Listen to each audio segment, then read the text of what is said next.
What's up, my little bookish dweebs? So, I finished More Than Murder by Jane Chard, I think actually last Sunday now, and I had to write a review up. So, basically, I was kindly sent this by the promoter of the book. I don't know, it wasn't the publisher, I think she's just doing some PR for the book. Asked me to review it about a month ago, and then said to me, okay, could we get a review out May 1st? I said, yep, 100%, absolutely fine, finished it.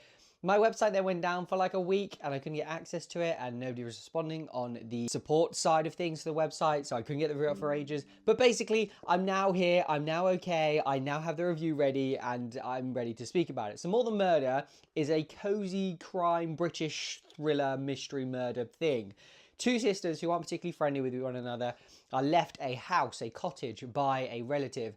But the agreement is that they can both live in it, and the first to leave then no longer owns the college. So the idea is that they have to get on. They're then also invited to a murder mystery event. At the murder mystery event, murders happen, and one of them or two of them or maybe even more are actually real murders, and only the sisters really start to think that could these be real murders, or one of the sisters does.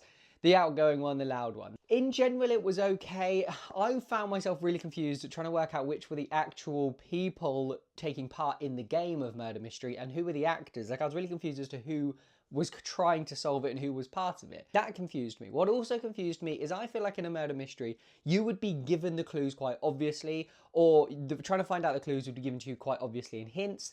Additionally, no conversation would ever happen without you being there because it feels like that's the massive point of the murder mystery. But a lot of this was like people sneaking around, listening to conversations about people, and then I was confused as to whether they were listening to conversations that were supposed to be part of the play or part of the performance, or whether they were listening to conversations that were actually conversations going on between two people. I got so confused with it, and that kind of hampered my enjoyment of it. And it hampered my enjoyment of the two sisters as well. I felt like I knew what was going to happen. They're not going to like each other. They now like each other. That does happen, spoiler.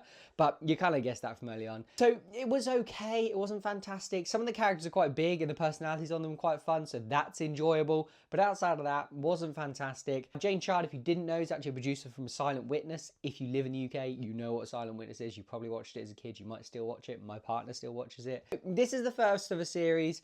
It feels like it kind of stumbles along a little bit. It's quite short as well, and often I find with shorter books, they struggle to get a real depth to them as well.